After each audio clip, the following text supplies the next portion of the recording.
Círculo Negro con Sandra Herrera y Adri Halcón.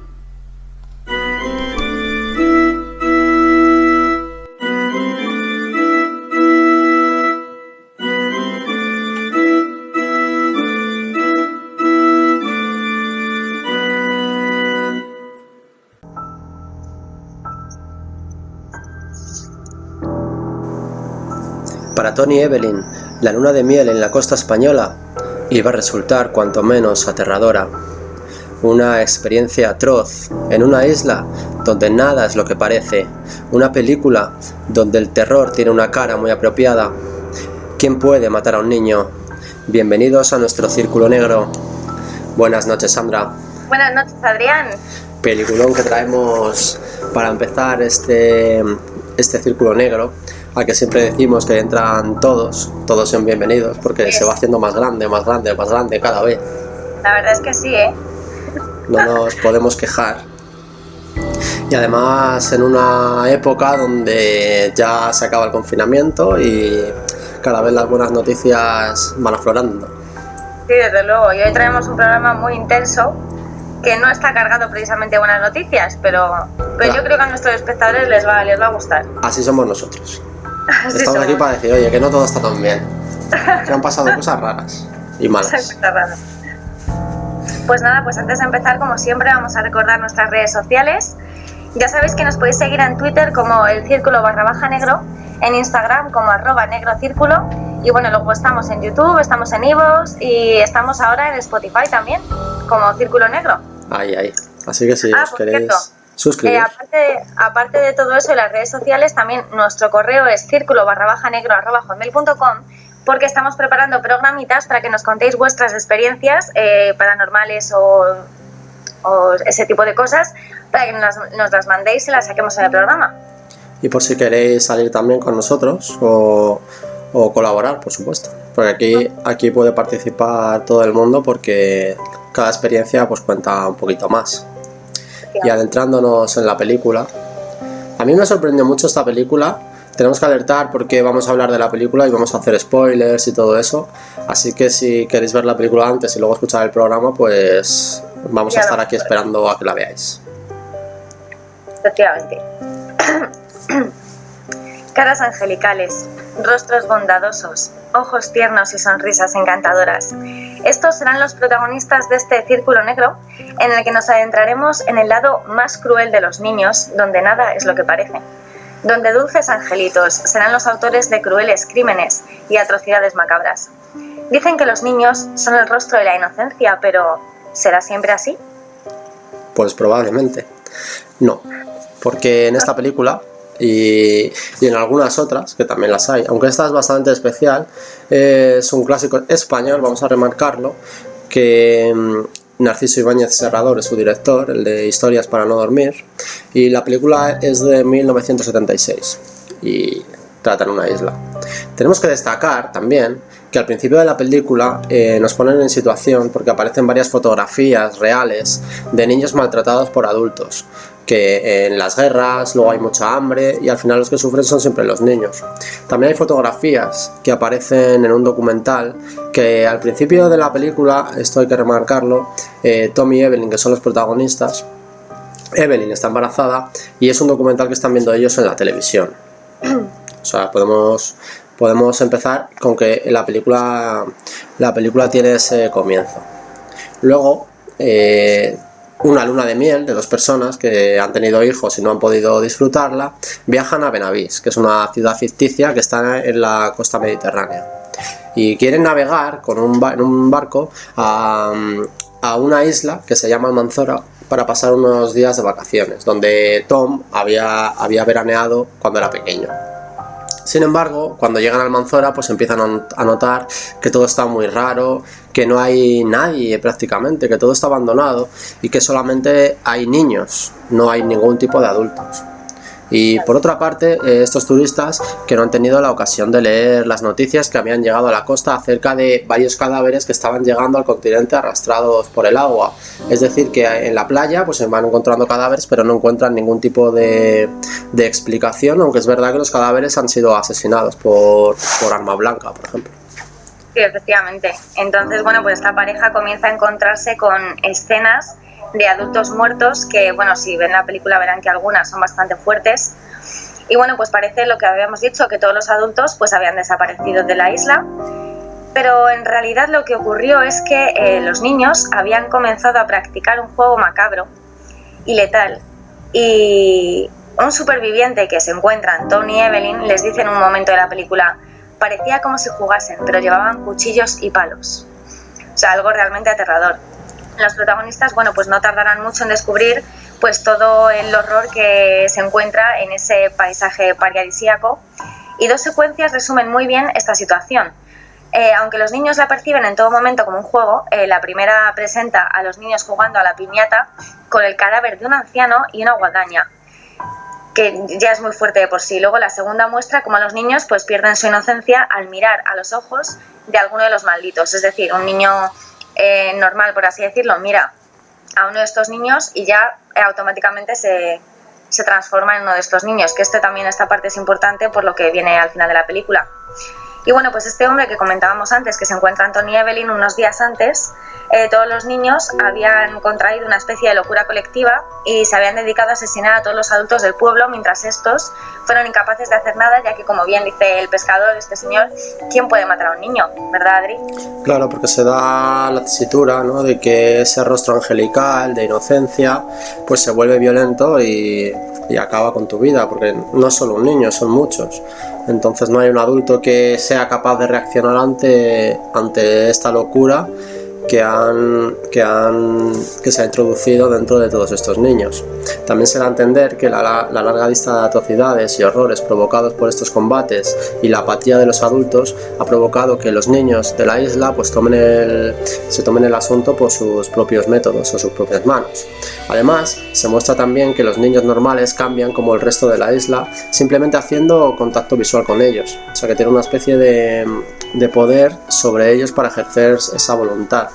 Decir que es una especie de venganza de los niños respecto a todo lo que los adultos pues les han ido haciendo, ¿no?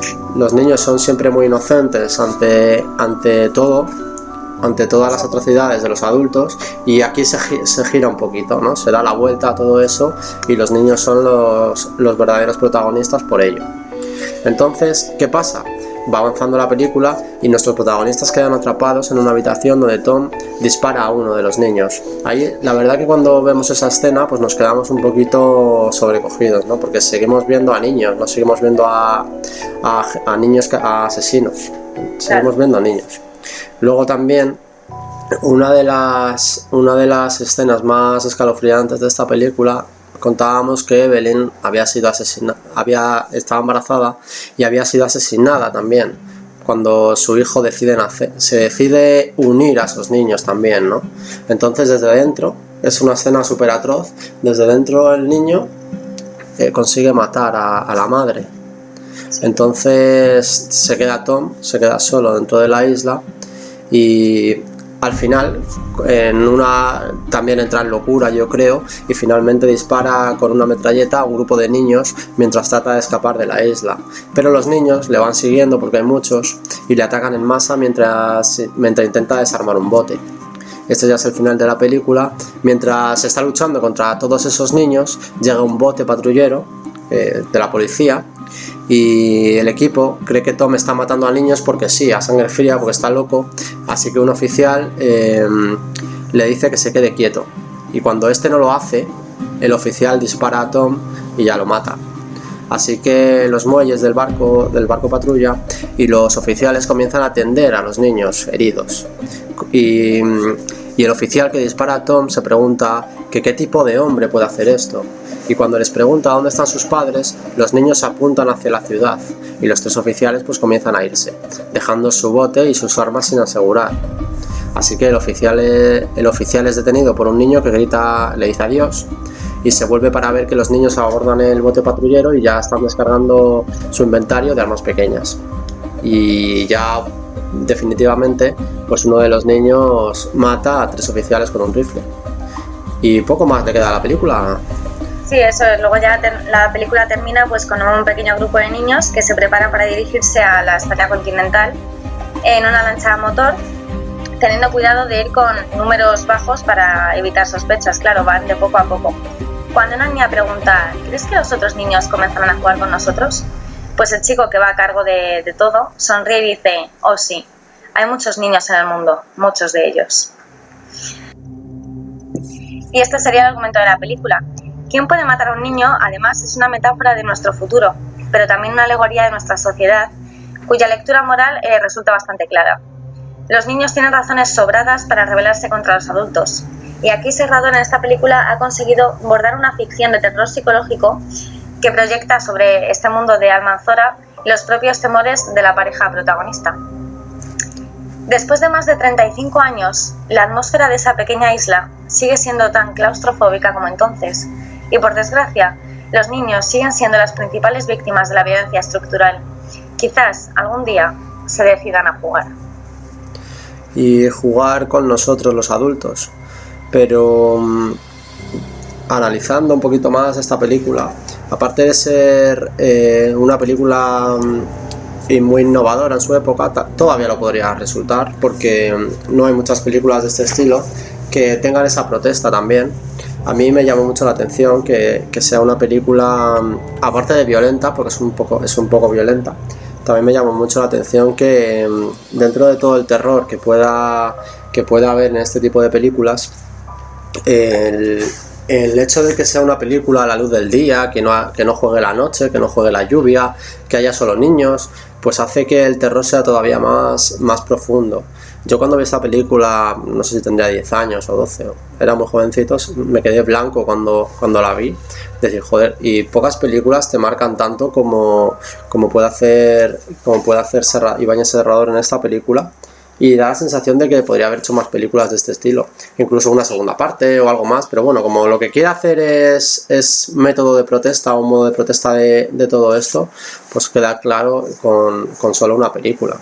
Sí, desde luego. Pero a mí me dejó blanco, y da un poco de pena que no sea tan conocida como debería respecto al cine de terror clásico que tenemos en España, ¿no? Porque nosotros hablamos del Exorcista o hablamos de muchos temas que son de la misma época, y yo creo que en España esta película pues podría haber sido un poquito más reconocida. Lo fue, ¿verdad? Porque el año pasado, antes de fallecer Ibáñez Serrador, pues le dieron el Goya honorífico, pero para mí siempre será una de las películas más controvertidas, porque es verdad que los niños, igual que tienen inocencia, pues cuando se ponen a jugar, como hablábamos, pues dan bastante miedo, ¿verdad? Pues sí, la verdad es que sí. Y bueno, pues como siempre hacemos aquí en Círculo Negro, no nos vamos a quedar aquí solamente en esta película, porque en realidad, como siempre ocurre, también hay casos reales de niños asesinos. Niños que, aunque no sean dueños de un pueblo maldito, sí son dueños de historias que os dejarán los pelos de punta.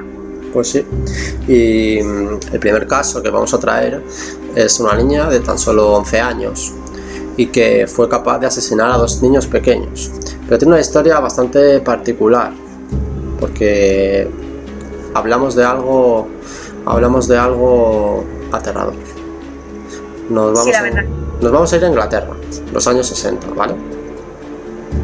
Así que, como siempre pasa en este tipo de historias, hay un asesinato, pero nadie puede ver que ha sido un niño el culpable, así que por ello tardan un poquito más.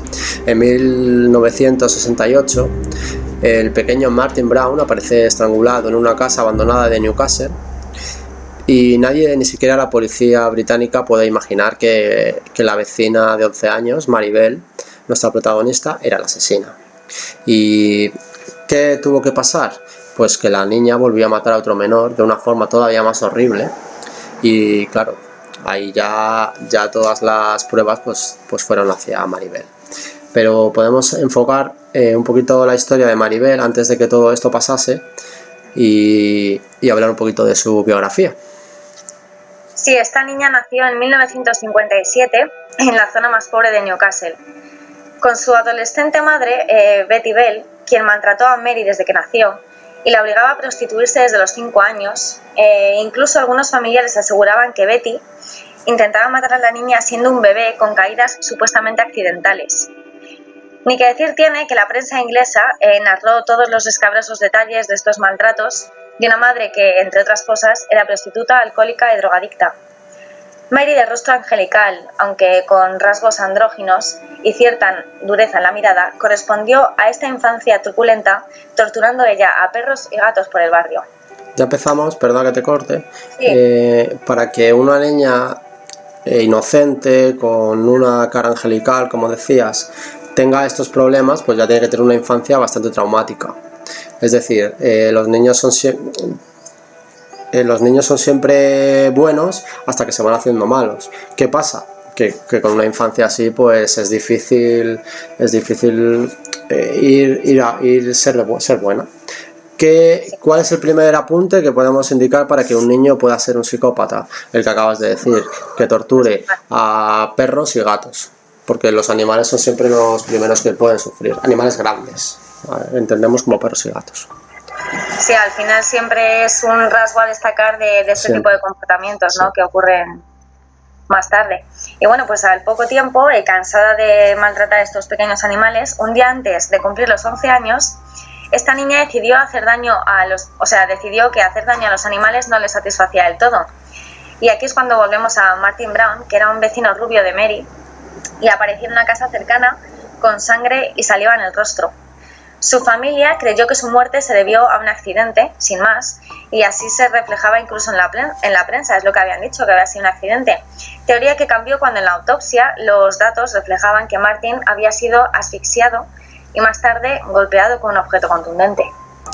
Sí, y volvemos a lo mismo, ¿no? El rasgo de animales, vas a más, al final acabas con un niño. Menos mal que le pudieron hacer la autopsia y vieron que ahí había un asesino, no sabían quién, pero bueno, ya decían que había un asesino.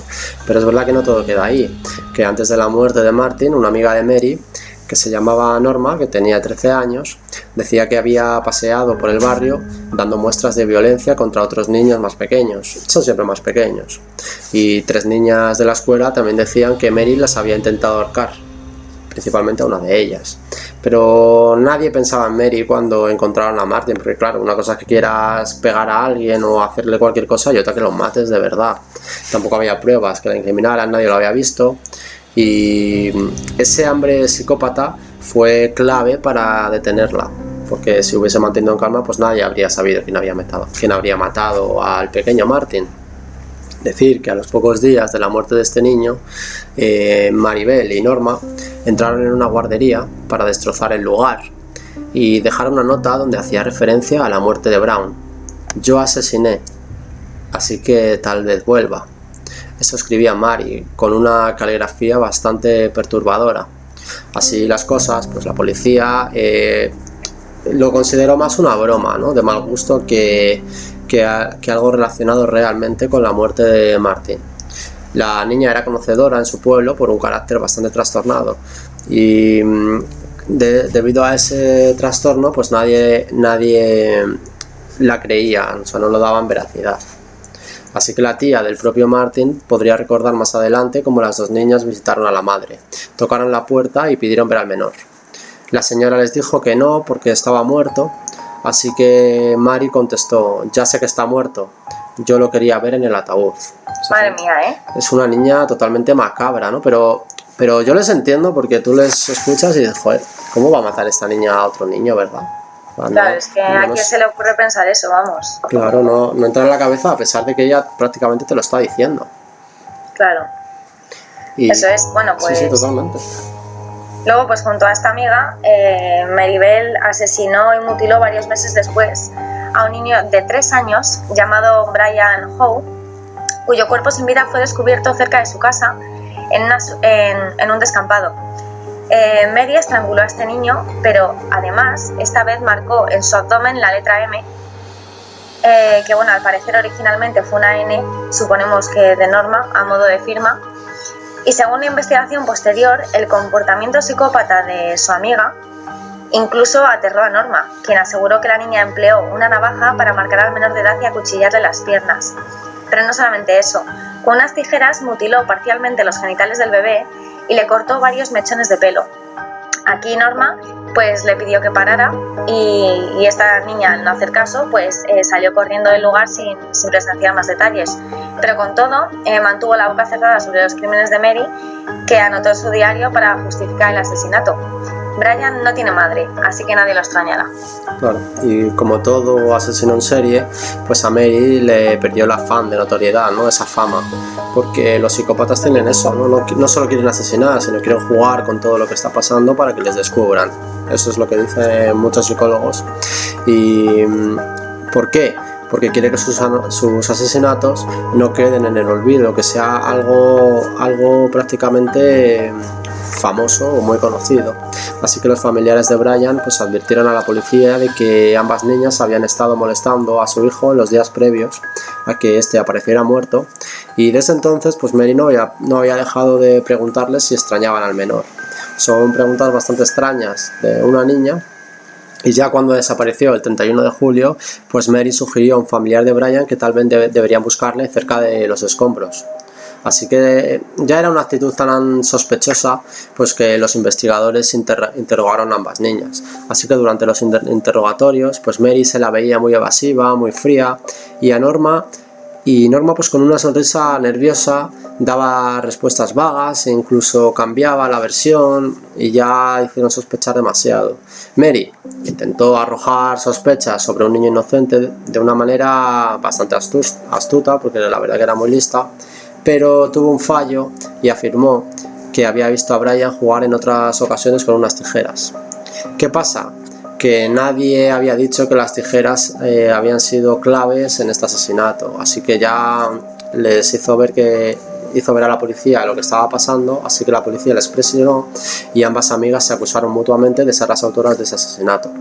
Así que ya prácticamente estaban dando en el clavo, así que el 7 de agosto un detective al frente del caso pues observó al adolescente riéndose y frotándose las manos frente a la casa del asesinado cuando sacaron el ataúd. Dado que la declaración de ambas jóvenes estaba salpicada de verdades y que Mary actuaba como una trastornada, pues la policía decidió arrestar a las dos niñas. Y las niñas fueron encerradas en la comisaría de policía de Newcastle, donde se gritaban una suerte de insultos entre ellas dos. Entonces ya quedaba ahí claro que entre estas dos chicas pues había bastantes problemas también. Sí, efectivamente. Y bueno, pues Mary al final reconoció haber estrangulado a los niños únicamente por el placer y la emoción de matar, lo cual es muy fuerte para una niña de 11 años tan solo. Si bien no mostró ningún tipo de arrepentimiento, ella pues estaba tan feliz de lo que había hecho.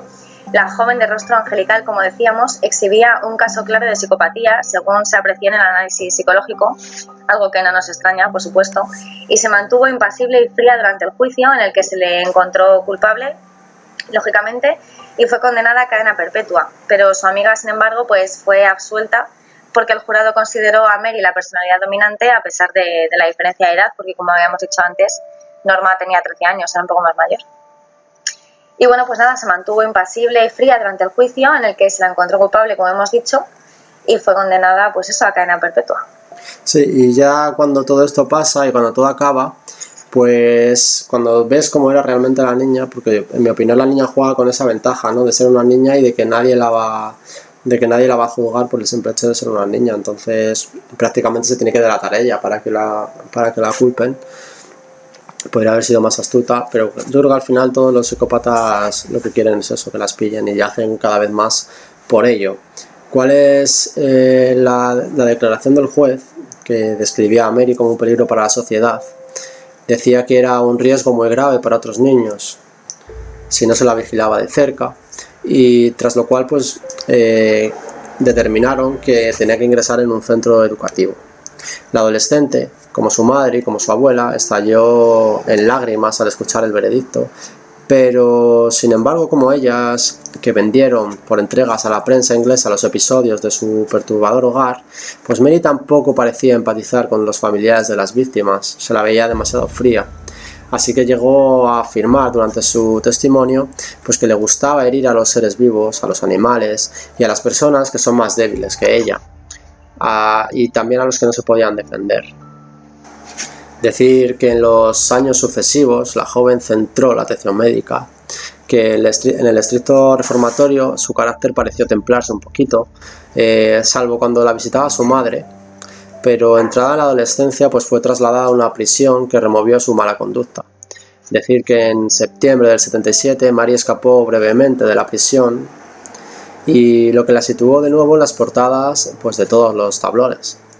También el pasado del tiempo, en 1980, cuando ya tenía 23 años, fue liberada y después de haber cumplido tan solo 12 años de reclusión, decir que la habían condenado a cadena perpetua, que tuvo varios empleos, en uno de ellos, pues curiosamente en un comedor escolar, y que su cruzada particular fue que la prensa le permitiese llevar una vida alejada de los focos, que lo consiguió en tiempo, que el nacimiento de su hija retomó el interés de la prensa en 1998 y que la niña pues conoció el oscuro pasado de su madre precisamente a través de los medios, de todos estos medios más sensacionalistas, y que el 21 de mayo de 2003 la asesina de estos dos niños, harta de que su vida fuese retransmitida de principio a fin, logró que el Tribunal Supremo le reconociera su derecho a preservar su propio anonimato y el de su hija de por vida. Y todavía hoy decir que las órdenes judiciales que protegen la identidad de un convicto pues se conocen en Gran Bretaña como la Orden de Maribel. Esta es la historia de esta niña, que la verdad que tiene un final bastante feliz, lo que pasa que no sé si justifica o hace justicia a todo lo que hizo, ¿no? De ahí ya Sí, pues, la justicia la tiene que juzgar cualquiera. Sí, pero bueno, al final ya es lo de siempre. Había tenido una infancia súper perturbadora, desde los 5 años había sido prostituida por su madre. Al final son cosas que te presentan la tesitura de decir empatizo, no empatizo, ¿sabes? Porque al final es algo muy, muy duro lo que tuvo que vivir esta niña, que no se justifica en ningún tipo de momento lo que hizo, por supuesto, pero claro. Es que son niños que tú formas, tú amoldas, entonces que esa niña ya adulta pues haya tenido otro hijo y a lo mejor ya no sabemos mucho más, porque como hablábamos pues hay una orden judicial que le da el anonimato, como también a lo mejor si se ha curado, por así decirlo, de esa psicopatía o la ha controlado, pues bueno, que tenga una vida normal y que de eso se trata también, ¿no? La justicia, de reinsertar a la gente de nuevo a la sociedad, lejos de juzgar si la condena es más o menos justa, por así decirlo.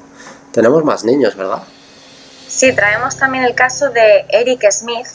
Este niño de 13 años le gustaba pasar tiempo con sus abuelos, Red y Eddie Wilson, que le tenían como un niño especialmente cariñoso y endulzado en sus rasgos, por el color rojo de su pelo y sus pecas, con el aspecto de no haber roto un plato en toda su vida. Pero fueron precisamente esos rasgos dulces los que convirtieron a Smith en el blanco del acoso de los matones de la escuela, como siempre suele pasar. Cuando llegó a la adolescencia, Eric apenas tenía amigos en el colegio y en el pueblo donde vivía, al oeste de Nueva York, y su carácter era deprimido y se le veía constantemente pedalear solo en su bicicleta. Era un niño pues muy solitario, y durante el verano del 93 los padres de Eric quisieron que su hijo pues asistiera a un campamento de verano y pudiera así relacionarse con más niños, que no estuviera siempre solo. Y allí, el 2 de agosto del 93, Eric se alejó con su bicicleta por los alrededores y halló en un parque cercano a un niño de 4 años de edad. Este niño se llamaba Derrick Robin. También se encontraba jugando solo al fútbol y apenas a 2 manzanas de su casa, equipado simplemente pues con su bocadillo y una bebida. Fue la primera vez que le dejé ir solo a algún sitio, recordaría años después la madre del menor. Curiosamente, la madre del menor pues también se daría cuenta del hijo que tenía, aunque no era un niño tan maltratado como hablábamos antes. En este aspecto pues cambia un poquito, ¿no? Al niño mayor pues no le resultó difícil obligar al apacible Derrick a que le acompañase a una zona boscosa pues para jugar, donde él sabía que nadie le iba a ver, porque no había nadie. Smith le estranguló con sus propias manos y cuando el niño de 4 años se encontraba medio muerto ya, le introdujo en la boca una bola aplastada de lo que minutos antes era el bocadillo envuelto en un plástico.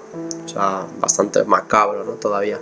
Y a continuación pues el niño pelirrojo le levantó en el aire una piedra de 11 kilos y la arrojó varias veces sobre la cabeza del menor aplastándosela. Una piedra más pequeña pues le sirvió para provocarle otra lesión en el pecho y cuando ya el niño estaba muerto, el propio Eric pues siguió maltratando ese cuerpo. Decir que tras arrojar un refresco sobre el cadáver, el niño pelirrojo le bajó los pantalones y ya en un acto último de sadismo le introdujo un palo a través del recto. Así lo describía el corresponsal en el ABC del artículo. Y como si nada, pues Eric volvió al campamento a seguir jugando. La verdad que la historia es bastante dantesca. Sí, sí. Y alrededor de las 11, pues la madre del niño fue al parque a recoger a su hijo y la verdad que no estaba allí, lógicamente. Después de 4 horas se encontró ese cuerpo y el caso la verdad que se convirtió en una noticia de alcance nacional porque era totalmente sádico, ¿no? Macabro, era una barbaridad. Horrible, sí, tú imagínate esa escena. Y en los siguientes días pues Eric fue uno de los niños más interrogados del campamento. Incluso fue él el que se dirigió a los agentes, con ese afán de protagonismo también, pero la policía concluyó que el pelirrojo pues había sido el último en ver al niño con vida, así que de modo repentino él mismo lo confesó todo. Dice, pues yo sí. El rastro dejado por el adolescente dejaba poco lugar a las dudas, así que después del asesinato, que había dejado las gafas tiradas cerca y había marcas de sangre en el espejo de su lavabo, un año después del crimen, Smith, que ya tenía 14 años, pues fue juzgado como un adulto porque las leyes de Nueva York así lo sitúan. Así que durante el juicio, pues el abogado defensor argumentó que su cliente no era responsable de sus actos y que sufría un trastorno mental para intentar calmar un poco la situación. Así que decía que eso le había llevado a matar con un arranque de rabia patológica y sin provocación. Es decir, que era un síndrome explosivo intermitente debido a tantos años de un acoso escolar que le había causado una ira pues totalmente reprimida. El argumento que sus padres corroboraron, o sea, sus padres estaban de acuerdo con ello. Ya en otra ocasión, pues ante el juez decían que Eric había experimentado un ataque de violencia súbita en casa, así que el niño desató su ira golpeando un árbol hasta que le sangraron los nudillos. Es la historia, la verdad que, sobre todo el asesinato, es cómo le cabe en la cabeza a alguien, ¿verdad? Es una barbaridad, además un niño tan pequeño. Y pues un psiquiatra explicó en el juicio también que la madre de Eric tomó un fármaco antiepiléptico durante el embarazo que pudo haber causado problemas al feto. Y bueno, pues al precoz asesino le describió como un niño de un bajo coeficiente de inteligencia, serios problemas de autoestima personal y un defecto físico en las orejas que, bueno, pues le reportaba bromas pesadas de sus compañeros de la escuela, defecto causado por el medicamento que antes habíamos dicho que tomó la madre estando embarazada. Otros testigos de la defensa también dijeron que el padrastro del muchacho lo había maltratado físicamente y, sin entrar ya en el origen de su comportamiento, el fiscal John Tunney se limitó a presentar al joven tal y como había actuado, un pequeño sádico que cometió un horrendo crimen a sangre fría y había encima disfrutado en el proceso, o sea, sin remordimiento por su crimen, y ya está. Y ya estaría. Y pues nada, nada de lo dicho por la defensa sirvió lógicamente para rebajar la pena. Los 6 hombres y las 6 mujeres del jurado rechazaron que una posible enfermedad mental les sirviera de culpa, y aunque fuera de verdad un chico enfermo, lo más recomendable era limitar su libertad para evitar otros ataques así de explosivos. Tras 7 horas deliberando, el jurado declaró a Eric Smith culpable del asesinato en segundo grado, lo que se tradujo en la pena máxima entonces disponible para asesinos menores de edad, un mínimo de 9 años a cadena perpetua en prisión. Sí, decir que Eric Smith pues cumple parte de esa condena en un reformatorio hasta que alcanzó la mayoría de edad, y ya en 2001 pues es el momento que fue trasladado a una prisión ordinaria. En la prisión era una prisión de seguridad intermedia, así que desde hace desde hace 2 décadas pues trata de que se le conceda la libertad condicional.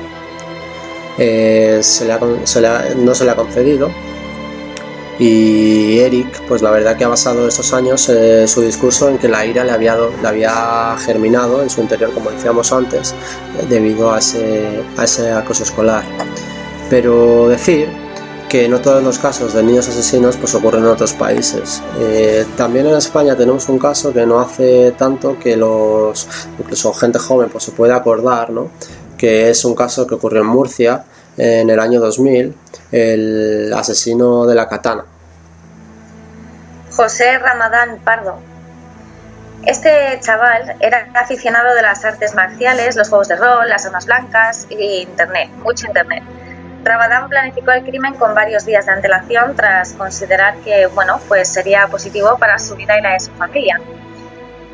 Entonces, a las 6:30 de la mañana del 1 de abril del 2000, Ramadán se dirigió a la habitación de su padre mientras éste dormía y le infligió varias heridas mortales con una katana japonesa de 71 centímetros de longitud, de hoja, y a continuación fue a las habitaciones de su madre y de su hermana, de 9 años y con síndrome de Down, que se había despertado por el revuelo y pues las hirió de gravedad con la katana para después rematarlas con un machete. Las víctimas sufrieron amputaciones de sus dedos mientras se defendían en los cortes.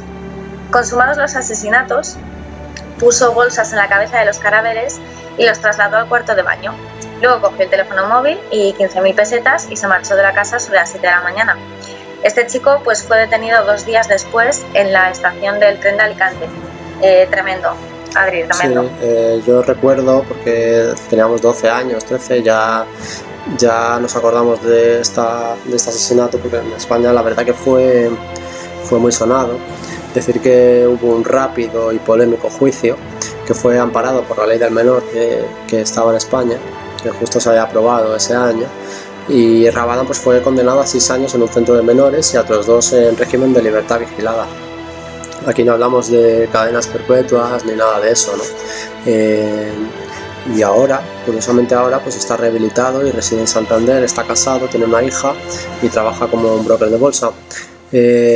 Curiosamente volvemos a lo mismo, tiene que costar mucho saber que tienes una vida normal cuando has hecho lo que has hecho, ¿verdad? No... Desde luego.